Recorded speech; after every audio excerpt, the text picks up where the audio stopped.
Welcome back. છેલ્લા 24 કલાકમાં ગુજરાતના 82 જેટલા તાલુકાઓમાં વરસાદ નોંધાયો છે। ગીર સોમનાથના સૂત્રાપાડામાં સૌથી વધુ 11.30 ઇંચ વરસાદ નોંધાયો છે। ગીર સોમનાથના વેરાવળમાં પણ 5.67 ઇંચ વરસાદ નોંધાયો છે। કોડીનારમાં 4.95 અને ગીર ગઢડામાં 4.84 ઇંચ વરસાદ નોંધાયો છે। વરગાવમાં 4.72 અને ડીસામાં 3 ઇંચ વરસાદ ખાબક્યો છે। છેલ્લા 24 કલાકમાં ગુજરાતના 82 તાલુકાઓમાં વરસાદ નોંધાયો છે।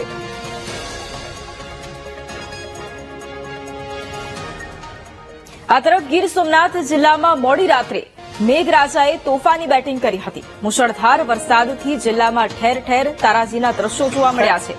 જિલ્લાના સૂત્રાપાડામાં 9 ઇંચથી વધુ વરસાદ ખાબક્યો।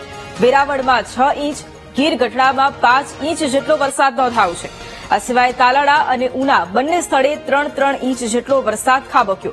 સૂત્રાપાડામાં નીચાણવાળા વિસ્તારોમાં વરસાદી પાણી ભરાઈ ગયા હતા।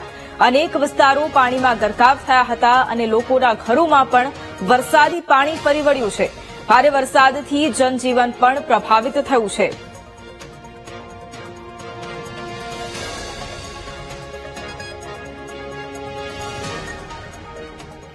ગીર સોમનાથમાં પ્રાચીની સરસ્વતી નદીમાં ઘોડાપૂર આવ્યું। સિઝનમાં પ્રથમ વખત સરસ્વતી નદીમાં પૂર આવ્યું છે।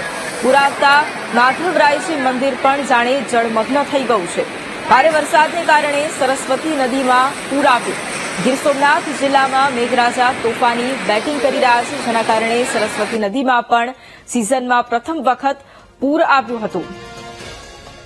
તો પૂર આવતા માધવરાયજી મંદિર છે તે પણ જાણે જળમગ્ન થયું હોય તેવા આ દ્રશ્યો પણ જોવા મળ્યા છે।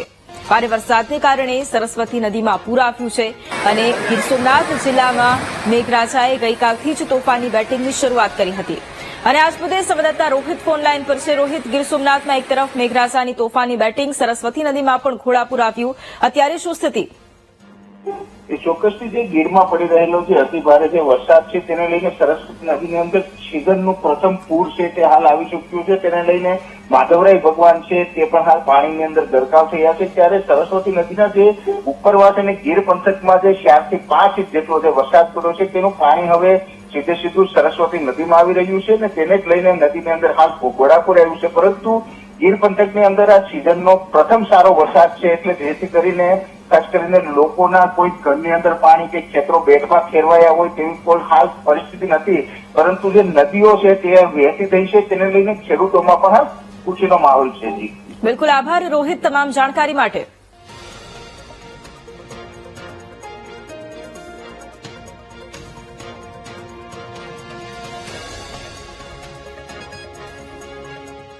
ગીર સોમનાથ જિલ્લામાં ભારે વરસાદથી વરસાદી પાણી ભરાઈ ગયા હતા। સૂત્રાપાડા પ્રશ્નાવડા ગામે લોકોના ઘરોમાં પણ વરસાદી પાણી ભરાઈ ગયા। સૂત્રાપાડા પંથકમાં 200 થી વધુ ઘર કે જે પાણીમાં જાણે ગરકાવ થયા હોય તેવા દ્રશ્યો જોવા મળ્યા છે। ઘરમાં પાણી ભરાઈ જતા લોકોએ રાત્રે ઉજાગરા કર્યા। પાણી ભરાઈ જવાને કારણે લોકોની ઘર વખરી પણ પલળી ગઈ છે। આ દ્રશ્યો ગીર સોમનાથના છે કે જ્યાં સૂત્રાપાડામાં લોકોના ઘરોમાં પણ પાણી ભરાઈ ગયા। સોમનાથ જિલ્લાના સૂત્રાપાડા તાલુકાની અંદર છેલ્લા રાત્રિના સમયે 9 ઇંચથી વધારે વરસાદ છે તે હાલ ખાબકી ચૂક્યો છે। તેને લઈને તમામ જે નિશાનવાળા જે ગામો છે તેની અંદર ખાસ કરીને ગોઠણસમાં પાણી છે તે ભરાઈ ચૂક્યા છે। વરસાદે છેલ્લા 3 કલાકથી વિરામ લીધો છે, એટલે ધીરે ધીરે વરસાદી પાણી છે તે ઓસરવાની શરૂઆત થઈ ચૂકી છે। આપ જોઈ શકો છો કે સૂત્રાપાડા તાલુકાના ખાસ કરીને પસણાવડા ગામના દ્રશ્ય છે। પસણાવડા ગામની અંદર અત્યારે હાલ કમર સુધીના પાણી છે તે હાલ ગામની અંદર ભરાઈ ચૂક્યા છે। ગામની ગલીઓની અંદર નદીઓ વહેતી હોય તેવા દ્રશ્ય હાલ જોવા મળી રહ્યા છે। ત્યારે ખાસ કરીને ગામ લોકો છે તેની પાસે આપણે જાણવાનો પ્રયત્ન કરશું કે રાત્રિના સમયે કેવો વરસાદ હતો, કેવો માહોલ હતો। સાહેબ, શું કહેશો, રાત્રિના સમયે કેવો માહોલ હતો, કેટલો વરસાદ આ વિસ્તારમાં પડ્યો હશે?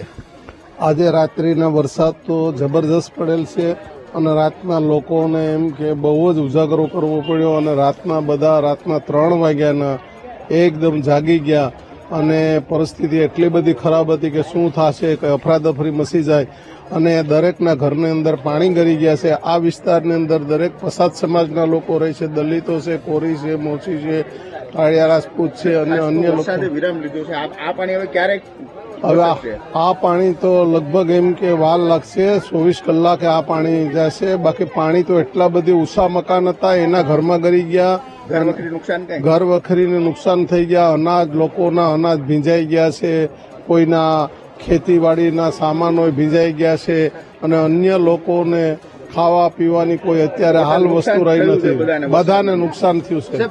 આપ શું કહેશો? ખાસ તો આ પસનાવડા ગામની અંદર જે કેટલા ઘરોમાં પાણી હશે, બધા વિસ્તારમાં છે કે નિશાણવાળા વિસ્તારોમાં? જે નિશાણવાળા વિસ્તાર છે કે જે સીધી સિમેન્ટ તરફથી પાણી આવી રહ્યું છે અને વરસાદનું પ્લસ પાણી આવી રહ્યું છે અને કમસે કમ આ વિસ્તારમાં કોળી સમાજના, હાડી સમાજના જે અનુસૂચિત જાતિના લોકો અહીંયા વસવાટ કરી રહ્યા છે તેમાં લગભગ કંઈ નહીં તો 200 થી 250 ના ઘરમાં પાણી દર વર્ષે કરી જાય છે. આ 20 વર્ષથી આ પરિસ્થિતિ છે, તો તંત્ર કોઈ આમાં ખ્યાલ નથી આપતું. કારણ કે જો પાછળ આંગણવાડીની બાળકો પણ ભણે છે, ઓલી બાજુ આંબેડકર ભવન, ત્યાં પણ ગંદકી રહી છે.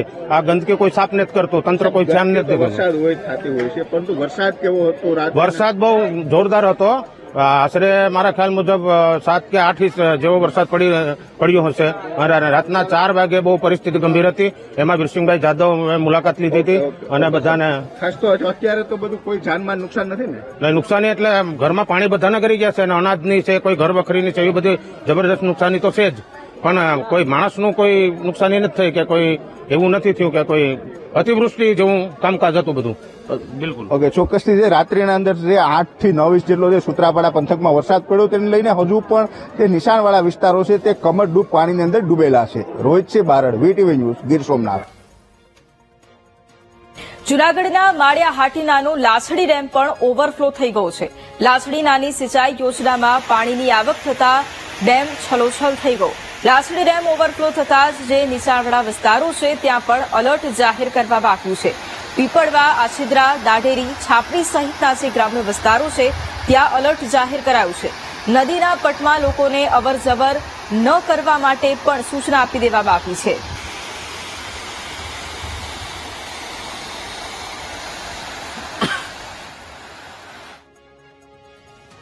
તો આ તરફ જૂનાગઢના માંગરોળ પંથકમાં પણ ધોધમાર વરસાદ ખાબક્યો છે.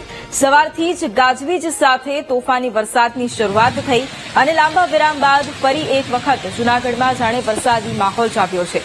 જોકે ધોધમાર વરસાદને પગલે ફરી એક વખત ખેડૂતોમાં ખુશીની લહેર વ્યાપી છે. માંગરોળના આ દ્રશ્યો કે જ્યાં લાંબા વિરામ બાદ ફરી એક વખત વરસાદની એન્ટ્રી થઈ છે. ધોધમાર વરસાદ ખાબકતા એક તરફ નીચાણવાળા વિસ્તારોમાં પાણી ભરાયા, બીજી તરફ ખેડૂતોમાં પણ ખુશીની લહેર જોવા મળી છે.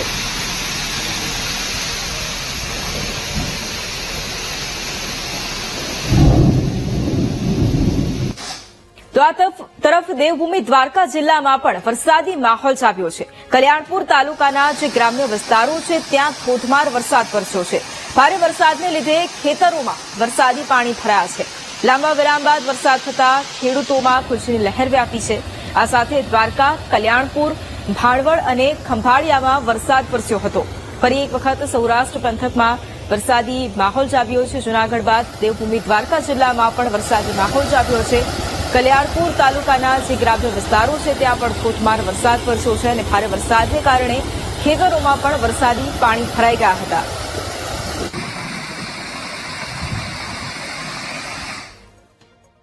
મહીસાગર જિલ્લાના લુણાવાડામાં પણ વરસાદ નોંધાયો છે. લુણાવાડા સહિતના જે ગ્રામ્ય પંથકો છે ત્યાં પણ સતત વરસાદ વરસ્યો હતો.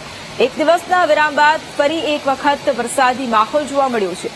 વહેલી સવારથી જ વરસાદ વરસતા ખેડૂતોમાં પણ ખુશીની લહેર વ્યાપી છે. સમગ્ર રાજ્યભરમાં ફરી એક વખત વરસાદની એન્ટ્રી, લાંબા વિરામ બાદ ફરી એક વખત વરસાદની એન્ટ્રી થતા ખેડૂતોમાં પણ ખુશીની લહેર વ્યાપી છે.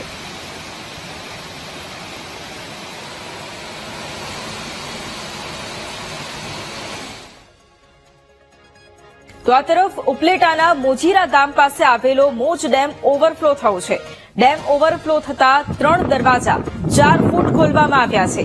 ડેમ ઓવરફ્લો થતા જે આસપાસના ગામો છે તંત્ર દ્વારા તેમને એલર્ટ કરવામાં આવ્યા છે. મોજીરા, ખાખીજાડિયા, ગઠાળા, નવાપરા, સેવંતરા, કેરાળા અને વાડલાને એલર્ટ કરવામાં આવ્યા છે. મોજ ડેમમાં 3174 ક્યુસેક પાણીની આવક સામે જાવક પણ નોંધાઈ છે.